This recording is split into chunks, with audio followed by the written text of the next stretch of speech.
Imagine, you're driving on a long stretch of highway when, you run out of gas. Well, you'd probably just call a friend or AAA. No big deal, really.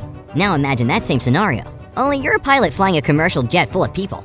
That's exactly what happened to a Canadian plane at a height of 41,000 feet on July 23, 1983. Air Canada 143 was supposed to be on a routine flight. First, the plane was going to make a short trip from Montreal to Ottawa, but that's when the first issue popped up. The plane seemed to be having problems with the computer that manages fuel loading. Since it wasn't working properly, the ground maintenance crew just calculated the necessary amount of fuel on their own. After that, the flight crew checked these calculations 3 times, and everything seemed correct. The plane reached Ottawa without any other complications and had to depart for the second trip of the day. This time, the distance was much longer since they were heading for Edmonton, about 1,740 miles away.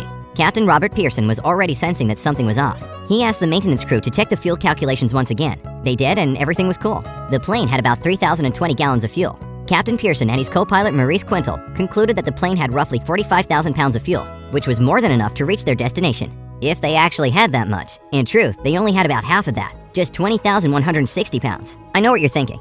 How could such a huge mistake go unnoticed? Well, both the ground crew in Montreal and the flight crew had forgotten the fact that at the time, Canada was switching from the imperial system of measurement to metric. That's why all of Air Canada's new planes, including the one Captain Pearson was flying, were calibrated in metric units. As for the older planes, they were still using imperial. Unfortunately, this led to a major blunder when the fuel was calculated in pounds instead of kilos. Remember, a kilogram is only about half a pound. That's why they really had half the amount of the fuel they needed to make the trip. The plane was at a height of 41,000 feet when the first warning light flared up. The crew figured that the fuel pump in the left wing had failed, so they switched it off. And it really isn't that big a deal if one fuel pump goes out. A plane can still fly. However, a few minutes later, the second light came on.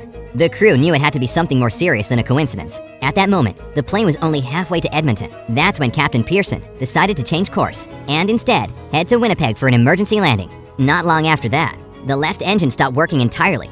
Then the alarm went off, indicating a complete loss of both engines. The plane had run out of fuel. Despite their years and years of flight experience, neither Robert Pearson nor Maurice Quintal had ever heard this scary sound before. The pilots desperately searched through their manuals to figure out how to deal with such an emergency. Unfortunately, there were no instructions on what to do if both engines are out. Plus, an aircraft needs its engine power to control all the systems.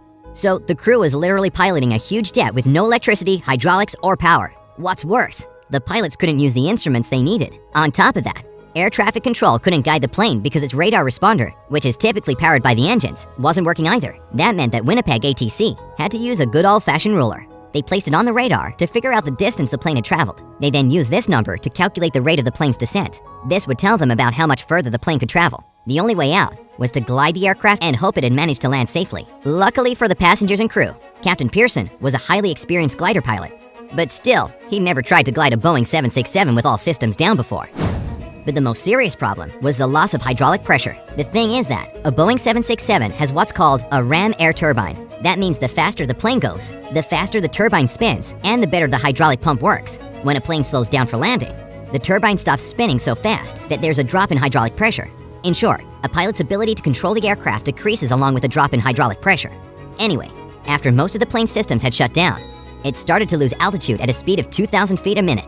After making some calculations, both the pilots and the air traffic controllers came to the conclusion that the plane didn't have any chances of making it to Winnipeg. That's when they finally had some good luck. Maurice Quintal thought of the nearby Royal Canadian Air Force Base, just 12 miles away in the town of Gimli. Even better, it was no longer in use. Quintal knew the airspace and landing strips in the area from his time in the service. So, everyone agreed that landing at the abandoned military base was the only possible solution.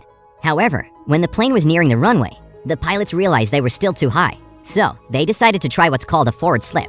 The risky part is that while this maneuvering technique can be done in small personal airplanes, commercial aircraft aren't designed to perform it. Plus, the plane was descending too fast for the maneuver to have any chance at success, but they had no other option. Besides, the captain had tons of experience performing a forward slip, so the plane was in good hands. Oh, but our story doesn't end there. You see, the pilots still weren't aware of the most terrifying thing about this situation. That abandoned military base wasn't just sitting there empty and derelict. It had been converted into a motorsports park and racetrack. So, that same day, July 23, 1983, it was full of happy parkgoers, campers, and vehicles. Maurice Quintal didn't notice the people on the runway until it was too late to divert the plane. As for Captain Pearson, he was oblivious to the danger because all of his focus was on the speedometer. The aircraft had gotten incredibly difficult to control, thanks to those fancy hydraulic turbines I told you about earlier. Remember, They drop the hydraulic pressure when the plane slows down to land. The people on the runway didn't expect to see a gigantic plane approaching them at high speed. And how could they? All the engines were down. This thing was gliding in silence. But don't worry, they saw it coming and got out of the way in time. Once it had touched the ground, Captain Pearson immediately hit the brakes. That means the weight of the plane shifted forward.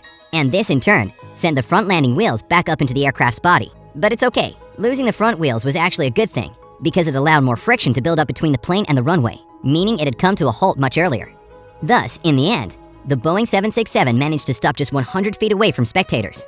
And believe it or not a single passenger, crew member, or parkgoer was seriously hurt. Phew! The whole incident was dubbed the Gimli glider. And after receiving some heat from the airline for that initial fuel miscalculation, both pilots ended up receiving the Diploma for Outstanding Airmanship in 1985.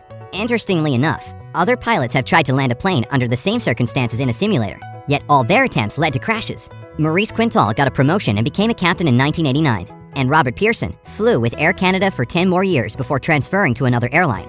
The most interesting thing, though, is that after it was repaired, the famous Boeing 767 kept flying long after the accident, 25 more years to be exact. It made its last flight on January 1, 2008, and then headed to the Mojave Desert for its retirement just a few weeks later. Oh, and Captains Robert Pearson and Maurice Quintal were on board the plane during its final journey, and 3 of the 6 flight attendants who'd been on Flight 143 also bid farewell to the plane. Now that's really touching, don't you think? So, do you have any fears connected with airplanes? I just don't like the ones with snakes on them, but let me know your thoughts down in the comments. Remember to give this video a like, share it with your friends, and click subscribe.